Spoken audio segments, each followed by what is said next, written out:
Salut tout le monde, c'est le football à l'aveugle. On se retrouve aujourd'hui pour une nouvelle vidéo. Alors aujourd'hui, on va s'intéresser au transfert de Kylian Mbappé du côté du PSG. Alors, on ne sait pas si ça va se faire. On a les idées, c'est un peu, voilà, les idées un peu compliquées là. Il y a plusieurs choses qui nous arrivent. La presse espagnole qui n'arrête pas de faire des pieds et des mains pour savoir si Kylian Mbappé va aller au Real Madrid ou pas. Parce que le Real Madrid est la piste la plus probable pour Mbappé.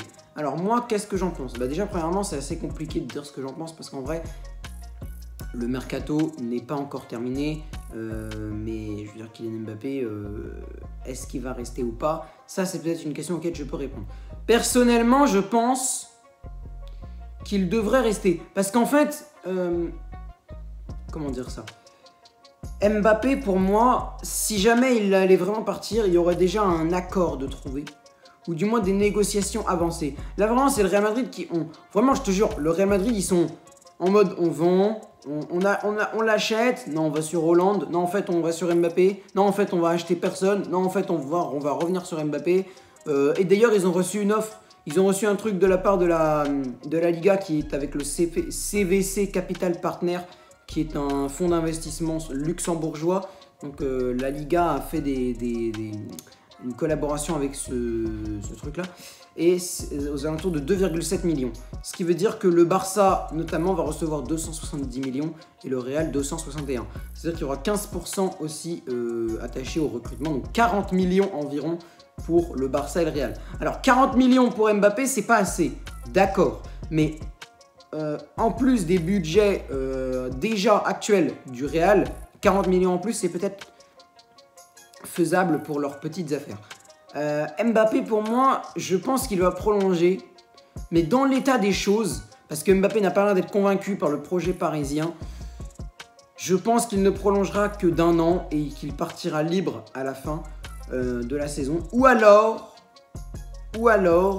qu'avant le 30 juin, il partira au Real.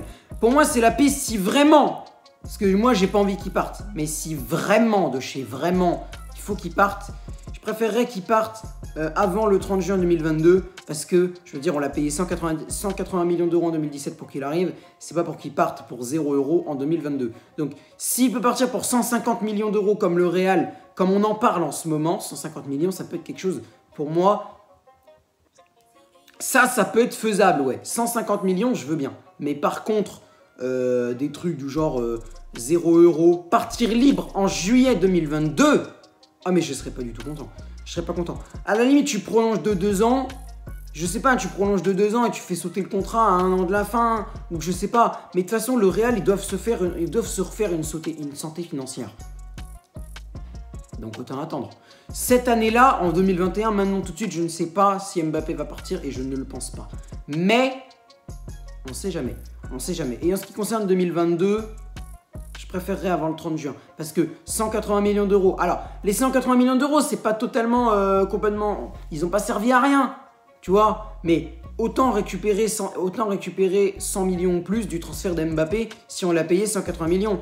Évidemment que les 180 millions d'euros, ils ont été utiles, notamment face au Barça en 8e de cette année ou autre chose. Donc Mbappé, c'est pas inutile son transfert. Mais ce que je veux dire, c'est que faut récupérer de l'indemnité en cas où il part. Parce que s'il part libre, c'est un gâchis monumental. Mais vraiment monumental.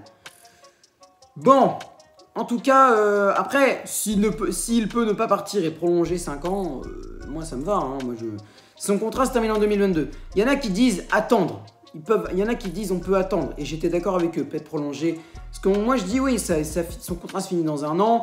Il peut prolonger en octobre, il peut prolonger en décembre, il peut prolonger au mercato d'hiver.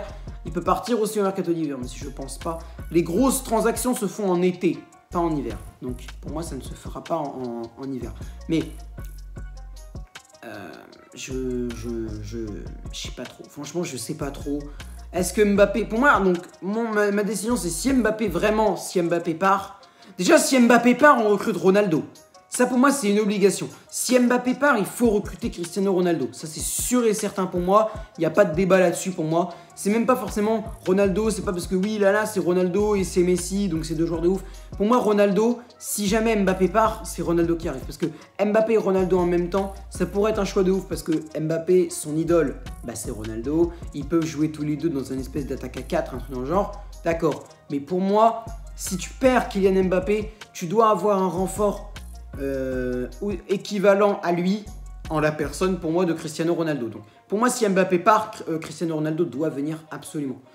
Bon, je pense qu'on en a assez dit pour cette vidéo. Si vous avez vous des avis dans les commentaires, n'hésitez pas à me faire savoir ça. Sur ce, c'était le football à l'aveugle. Merci de m'avoir regardé. Si Kylian Mbappé ne peut ne pas partir, moi ça me va. Mais si vraiment il faut qu'il parte, autant qu'il parte pour 150 millions en 2022. Ou même cette année, mais qu'il parte pour de l'argent. Parce que le mec, tu le payes 180 millions d'euros, tu le vends pour 0 €, c'est un gâchis international, je suis désolé. Bon, sur ce, c'était le football à l'aveugle. Merci de m'avoir regardé et à bientôt.